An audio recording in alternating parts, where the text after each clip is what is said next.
Hi, this is James, and this is video 5 in my series before my EP drops April 18th, Old Conversations by James Coe. Check it out when it drops.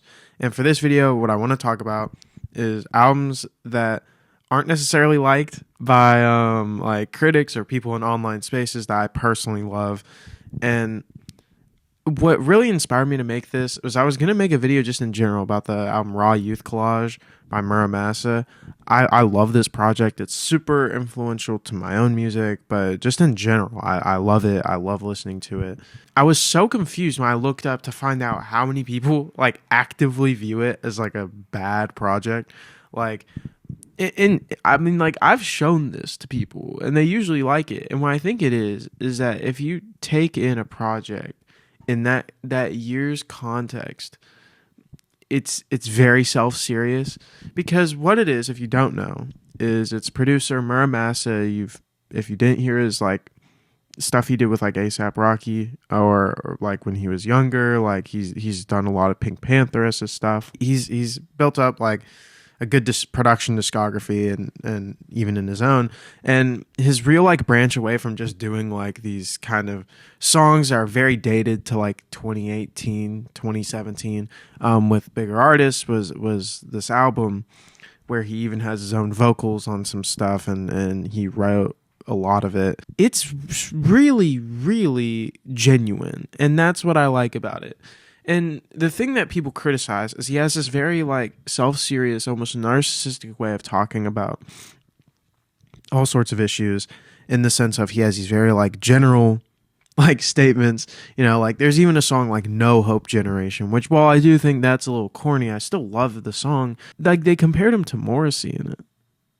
And it's so strange to me, because I'm like, are we supposed to believe that like anytime an artist is being self-serious or is trying to talk about something in that way, that's in some way trying to feed into their own ego in a way that's like not charismatic or enjoyable? If you believe in Muramasa as a writer or as a producer, this album's so phenomenal, it's so enjoyable. But I think where so many people are lost on it is they aren't on his side to begin with. They go into it with the perspective of, this is someone stepping into some like field of writing lyrics that he shouldn't be in. And that really is like the main like thing I've heard criticized for it. The other thing is like people who criticize the guests, like the guests are usually heralded as like the bright spot. But like I even read some stuff where people are saying like Clairo is bland as always on the album.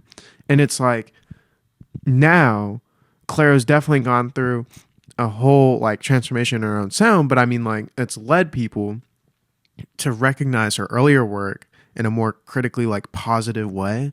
So it's really like confusing to me to refer to like characteristically bland performance, like just strange. And I think genuinely, like if a lot of these critics like heard it now, they know like how well a lot of these sounds have aged, in the sense of like a lot of it's like harkening back to some indie sleaze, and like that obviously now is having its own sort of movement.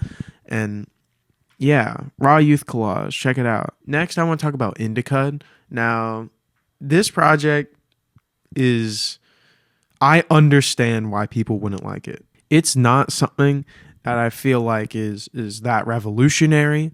I think it is in sometimes like trying to be, but honestly, it doesn't need to be successful in creating this new sort of psychedelic rap rock sound in order for it to be great. There's so many different songs on here that are so good and so creative. Like Young Lady with Father John Misty is incredible. It's this psychedelic like feeling song.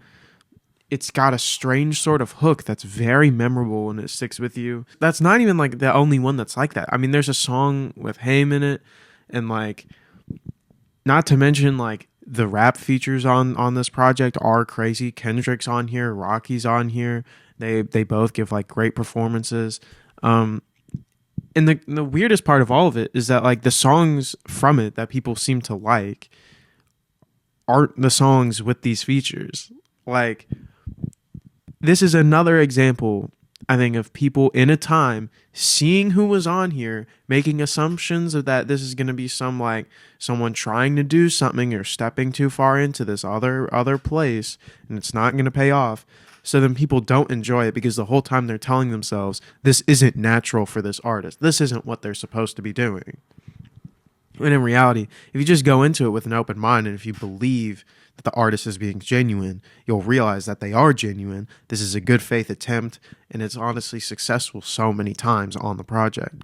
I'm not going to pretend like it's entirely perfect or there's no song on there that's bad, but there's a lot that are great that aren't really appreciated. There's some examples of this where I know I'm in the wrong. Like there's a Moby album called Animal Rights. It's like this mix of hardcore punk and ambient music. It's strange. It's off kilter. The guitars sound so compressed. The drums are often automated. For some reason, I love it. And like, there's so much off of there that's straight. Like the big song from it is a cover of a Mission of Burma song. That's When I Reach for My Revolver. And it is so like off kilter. And there's something about it that makes it like creepier. And at the same time, I think it's great, you know, like, and that's another example of someone like, you know, going into this new domain. For him, it was making hardcore punk, like what he grew up listening to, and people not wanting to hear that from him.